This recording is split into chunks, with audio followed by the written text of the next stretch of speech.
I have never been an imaginative person. I remember when I was a child, I revered Anne of Green Gables. Are there any other Anne of Green Gables folks here? Yeah, I'm hearing some woot-woos in the sanctuary. She was this character from children's literature. If you'd never read or saw her the movies about her, who was so imaginative, just imagined worlds into being constantly and in this incredible, colorful, vigorous way. And I was just like, I would maybe be Diana Barry, her best friend, who likes hanging out with people like that, but that was not me. I found that I was good at yearning for the fantastical and for the happily ever after, but was very focused on what was real and had trouble seeing beyond it. I've always been in awe of artists and writers and musicians who create these worlds, who dream, and I have received so much from them. But some combination of my own, I don't know, the cages around my own imagination, and some version of being kind of burned by imagination when I've really yearned for something to come into being and it hasn't come into being. I am just not that kind of person. I'm not a good imaginer. And I was an idealist still. I think that I have always been an idealist, but I was also skeptical and pragmatic. And as early as my preteen years, I maybe became kind of cynical, partially because it was cool and partially because that's what the world was showing me, was that what was ideal was not coming into being. I never wanted to be a naive person. I didn't want others to roll their eyes at my vision for the future. I feared people judging me. Not that I didn't have hope, but I tried to just keep my hopes realistic. I wanted to avoid my own disappointment and others' judgment of me. And when I became awakened to the realities of systemic injustice in my late teens, the ways that racism and sexism and homophobia and classism and all the others, ableism, play out not just in harm to individuals, but into the entire organizing structure of society, the idealist in me knew that I needed to devote my life to dismantling injustice in some way, shape, or form.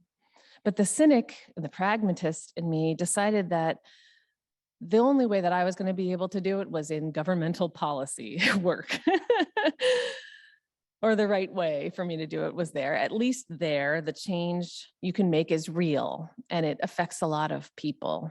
The change you can touch and see and other people understand. But government work is very rooted in what is currently. Even when you're working for change within a government institution, you're beginning with what currently exists. And you're having to balance so many different voices, so many different stakeholders, that the change is only ever incremental, that compromise is so ever present that no one is happy. And bold solutions almost never happen. And so I know that government work makes huge differences in the lives of people. And the people in my life, my former colleagues who have made that their calling, who have made those changes happen over years and years, and disappointments and discouragements over and over again, are some of my heroes for sure. But after a while of working there, I felt like I was in a cage. My own sense of feeling ineffectual, plus the snail's pace that change moved forward and the regular times that change seemed to move backwards, discouraged me. And so I wanted to participate in real change, but I also wanted to have the freedom to speak what was true for me. I wanted to speak about how important our work for environmental sustainability and environmental regeneration was. I wanted to create a world free from oppression, not just slightly better on race relations. I wanted a world where everyone's life is truly deemed worthy, where everyone has access to what Dr. King said in his Nobel Prize acceptance speech in 1964, when everyone has access to 3 meals a day for their bodies, education and culture for their minds, and dignity, equality, and freedom for their spirits. I wanted to be able to speak to that and work for that world, not just a slightly better version of the world we already had. And so our spiritual theme for the month here at First Unitarian Church is courage. Courage, which the word comes from the Latin cor, meaning heart. Courage, which means heart strength. Courage, which does not mean fearlessness. Courage, which means the ability to do something that frightens you. Courage, which means strength in the face of pain or grief. And I wanted to begin this month of our worship services with a service on moral imagination, this idea that solving the ethical problems, the injustice of our day, requires us to envision not just what seems possible, but what is deeply right, even if it feels impossible. Moral imagination and its sibling prophetic imagination. They allow us to cast a vision for a future that we dream about, to ground and fortify our heart strength, our courage, so that we might have the adequate fuel and also the right direction to actually journey towards a better world. I wanted to start this month this way, and in some ways it seemed like a simple task to me. Moral imagination is in some ways just giving voice to what we know to be right. Moral imagination is in some ways just saying what we want to be true. But my friends, I have been surprised at how much my courage has flagged today, or in the week leading up to today in my writing process, because giving voice to what we know to be right opens us up to the judgment of others, especially when we think we might miss the mark. And my courage flagged because though I left my previous career, in part because it didn't make enough space for moral imagination, I still fear that speaking the truth will make people dismiss me as a naive dreamer. It's been hard because a full-throated declaration of what we want to be true is vulnerable to do. Because failure hurts so much more when we really believe and when we really put ourselves out there than when we don't care that much or when we keep it all inside. It's been hard because I've been burned by imagination before, and it feels so much safer to just stay in the realm of the pragmatic. Do any of you resonate? Have any of you been burned by your imaginations? How many of you feel too vulnerable when you speak your whole truth? How many of you fear being judged and dismissed by others if you take a powerful stance?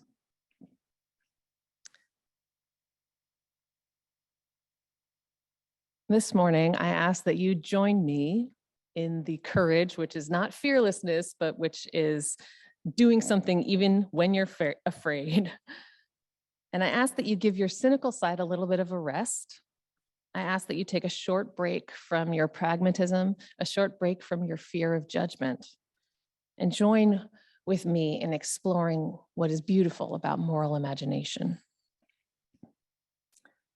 Conflict transformation leader and professor John Paul Lederek has spent most of his professional life working in places around the world that suffer from intractable conflict and violence. He's worked with people in Colombia, in the Philippines, in Nepal, in a number of countries in East and West Africa.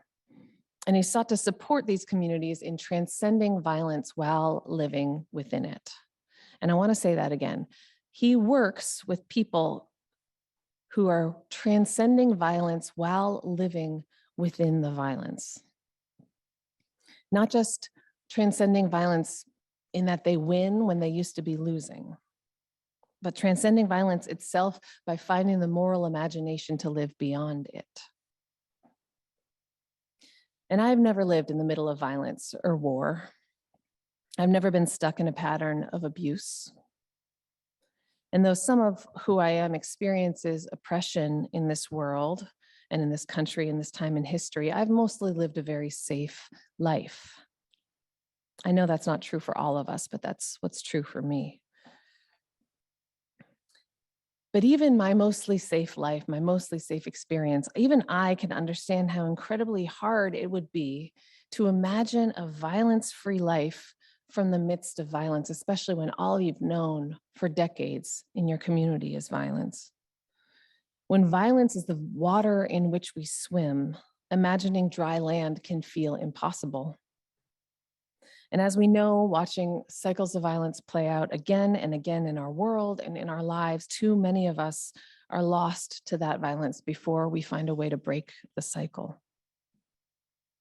When Lederek talks about the importance of moral imagination, he's speaking of this work of not simply moving from a losing side to a winning side, but moving out of the game entirely.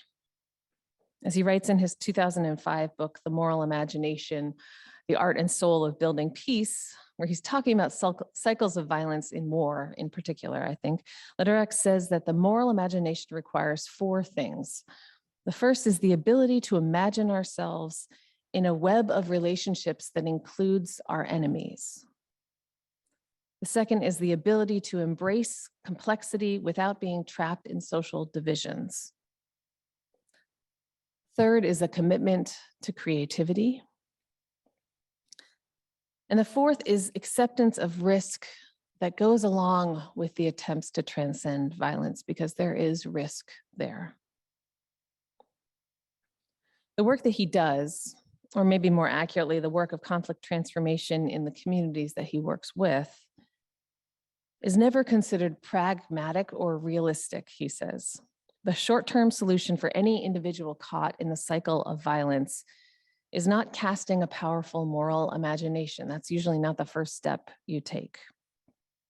But when you look at places that have not been able to shake that kind of conflict for decades, sometimes centuries, if you're looking at Colombia, if you're looking at the Middle East, you see that the pragmatic option usually ends up reseeding cycles of violence more than it breaks them. In the long term, to truly create transformation, Lederek says, one must but be able to imagine dry land while they're underwater. Otherwise, we will be forced to tread water until we sink. This work of moral imagination is the center of the calls of the prophets of old in Hebrew and Christian and Islamic scriptures and ancient stories from all cultures. And many of you know that our restored prophet Isaiah window is back in the sanctuary, and it's the one that we look to when we're standing in the pulpit. So I think a lot about those prophets of old and what they were calling us to since this window has come back into the building. The way I see it, most prophets were not magicians who could see the future.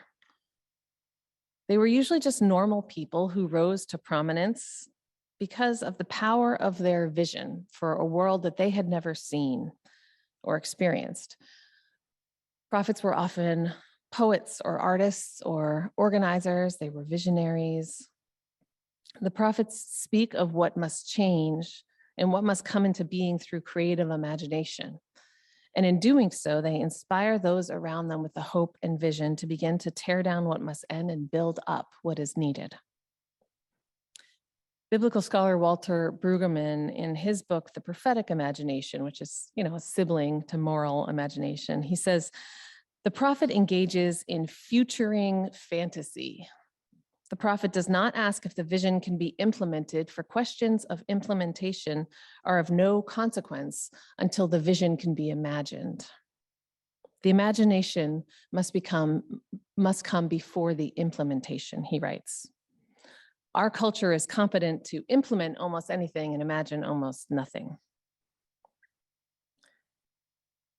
We may not become the prophets of legend. When I think about the prophet Isaiah, that's probably not my fate in the world.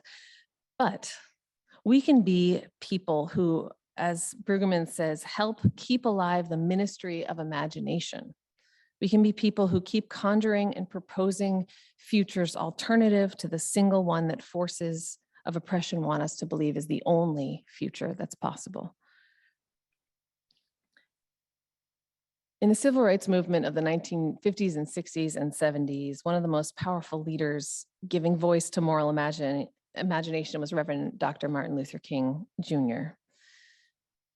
In his 1963 I Have a Dream speech, he says, "I have a dream that my 4 little children will one day live in a nation where they will not be judged by the color of their skin, but by the content of their character." When he accepted his Nobel Peace Prize a year later, he said, "I believe that unarmed truth and unconditional love will have the final word in reality. I believe that even amidst today's mortar bursts and whining bullets," he said, "there is hope for a brighter tomorrow." He says, "I have the audacity to believe that peoples everywhere can have 3 meals a day for their bodies, and education and culture for their minds, and dignity and equality and freedom for their spirits. I believe that what self-centered men have torn down," he said, "men other-centered can build up." Though these are not the most radical and challenging words that King spoke, it's indisputable to me anyway, that the vision that they cast for our country has continued to remain strong for 60 years. Almost all of us have heard that, at least that section of that I Have a Dream speech over and over again in our lives. Even though we still have yet to fully live into that imagination. And so when I think about the imagination, the moral imagination that Dr. King cast, I also think about where moral imagination is most alive today in our justice movements. And I think it's really alive in the movement for Black lives right now, in the calls for defunding the police and for abolishing the prison system. Not the simplest short-term solutions to the problem of systemic racism and police brutality against Black and brown people, but visions. They are moral imaginations for a world where all people can flourish, for a world where oppression is not there, not just slightly less bad, it's gone. My colleague, Reverend Jennifer Nordstrom, writes, "We must be able to dream of something better than what is in order to make it so." She says, "I have heard folks say that they can't imagine what defunding the police would even look like. We have to be able to imagine it," she says. "New circumstances require it. Justice requires imagination. And together as a society, we can imagine how to transcend the violence the police have perpetrated against Black people, Indigenous people, and people of color by following their lead, by listening to their experiences and centering imaginative solutions that arise from those communities." And I'll say Jennifer Nordstrom is my best friend, but I am one of those people who cannot fully imagine what the world would look like without the police defunded and the prison system abolished. I can't fully imagine it, but I know that I have to be able to imagine it. That it is only in imagining that kind of a future with love and with care and with color and sound and the richness of sensory experience and creativity, it's only that that kind of imagining will bring that future into being. And not just from me, from every single one of us. This was a hard sermon for me to write. My courage flagged when my vulnerability and fear of judgment arose. But as I sat with the importance of moral imagination, when I think of the future that I want for myself, that I want for you all, that I want for my child, I also find inspiration from the past. Because as Andrew shared with us in this quote from Alida in Marisha earlier, that he shared earlier, she says, "We forget to mine the past for solutions that show us how we can exist in other forms in the future." And so when I sat and tried to mine my past, I remembered that so many of the freedoms and the possibilities that bring the greatest joy and the richest meaning to my life were once impossible. I am a woman who is a clergy person. That was impossible, not even that long ago. I am a queer woman who is able to be out, who's able to be out and proud and married to my love, who is a trans man and a non-binary person. That was impossible not too long ago. I am the mother of a child who is conceived into a queer family by choice and with some help from science. That was not possible not that long ago. Our ancestors imagined these possibilities, not even knowing that we existed yet. When the world would have said that they were impossible, when the world knew for sure that my life was not possible. It took the moral imagination of our predecessors for all of this to be possible for me. And so, my friends, I ask you, what is possible in your life because someone had the moral imagination for it before? I'm curious to see if you can type into the chat something that is true in your life that was impossible until someone imagined it into being. Or speak it out here.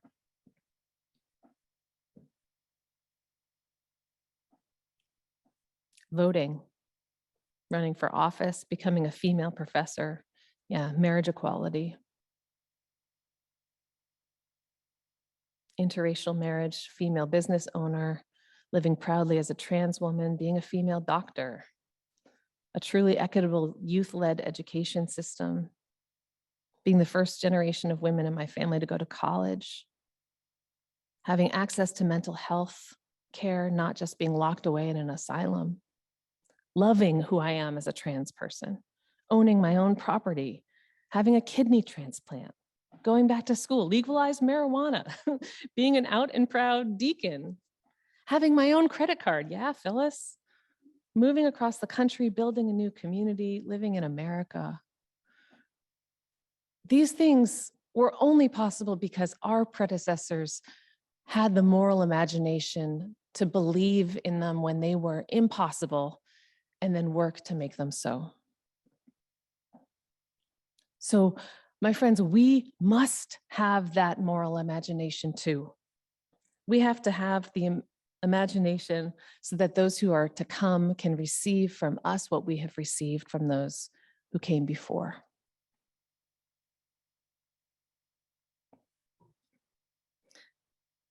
My friend and colleague, Alex Capitan, says, I want to pose to you today that the work of imagining the possible, imagining the impossible, and then working to bring it to life is a spiritual practice, and that it's the most important spiritual practice of our lives. Supporting each other in making the impossible possible is the only way that we will survive as individuals and as people and as a species.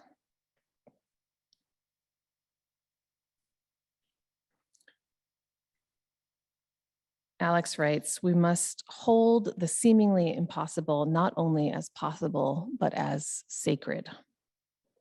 Walida and Marisha asked, are we brave enough to imagine beyond the boundaries of the real and then do the hard work of sculpting reality from our dreams? For Alex, the answer is clear. For me, the answer is clear. Arundhati Roy once wrote, another world is not only possible, she's on her way. Maybe many of us won't be here to greet her, but on a quiet day, if I listen very carefully, I can hear her breathing. In the words of Alex, may we all work to sculpt reality from our dreams and support each other in doing so, and together bring another better world into being. May we all have faith in the impossible, because it's only impossible until it's not. Amen, and blessed be. Hi, I'm Reverend Hannah Capaldi. And I'm Reverend Abbey Tennis. We are the ministers at the First Unitarian Church of Philadelphia, where our mission is to awaken love and justice in our lives and in the world. We're so grateful that you watched, and we hope that the sermon connected with your soul. We also want to invite you to join us for a live worship service every Sunday at 11 a.m. Eastern Time. You can always find the link to that service on our website at www.philauu.org. In these services, you'll hear words like you've just heard, and you also get a chance to greet one another, pray together, sing together, and we even hold a virtual coffee hour after services to get a chance to greet some new and old friends.